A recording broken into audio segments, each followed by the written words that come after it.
YSR Congress party సంబంధం కాదు. RPI అనేది ఆల్రెడీ అయ్యే ఎన్డీఏ కూటమిలో భాగస్వామి అదవాలే వాళ్ళది. అప్పుడు ఎట్లాగొస్తుంది? ఇతను పోనీ అతని చేత నియమించబడ్డాడు అనడానికి ఎక్కడ గ్యారంటీ లేదు. కాబట్టి అదొక విచిత్రమైనటువంటి ధోరణి, టెండెన్సీ. కలగా పొలగం చేసేస్తాడు, కన్ఫ్యూజ్ చేసేస్తాడు మాటకారి. ఆ మాటలో అతని దగ్గర కనుక దుర్భాష లేకపోతే అతని వాయిస్కి చాలా అద్భుతమైనటువంటి ఉపయోగం ఉండేది. దళిత బడుగు బలహీన వర్గాలు మంచి నాయకుడికి ఎదుగుండేవాడు. దుర్భాష లేకపోయి ఉంటే, దుర్భాష లేకుండా ఆ బేస్ వాయిస్ కన్స్ట్రక్టివ్ పాయింట్స్తో మాట్లాడుంటే ఇప్పుడు రాజేష్ లాగాను లేకపోతే మందకృష్ణ మాదిగ లాగాను ఇట్లాగా ఒక మంచి నాయకుడికి ఎదుగుండేవాడు. అతను తనని తాను చెడగొట్టుకున్నాడు, తన క్యారెక్టర్ని బ్యాడ్గా తనకి తానే చూపెట్టుకున్నాడు, బయటోడు ఎవడు చూపెట్లా. ఇప్పుడు అతని వీళ్ళు వాడుతున్నారు వైసీపీ మీద అస్త్రంగా. అది ఇప్పుడు జరుగుతున్న పని నాకు అర్థమైనంత వరకు.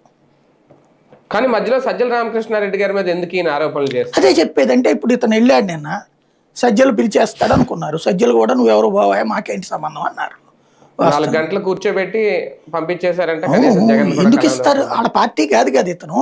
ఇప్పుడు మిగతా వాళ్ళకి చూసాం, మనమే మాట్లాడాం రావణ్కి వైసీపీ ఎందుకు ఇది అన్నటువంటిది నేనే మాట్లాడాను కదా. ఎందుకంటే అతనికి చేశారు కాబట్టి వాళ్ళు ఇతని విషయంలో వాళ్ళు పూనుకోలేదు ఎప్పుడు కూడా. ఇతను వాళ్ళు ఏం ఓన్ చేసుకోలేదు, ఇతను వాళ్ళని ఓన్ చేసుకునే ప్రయత్నం చేస్తున్నాడు.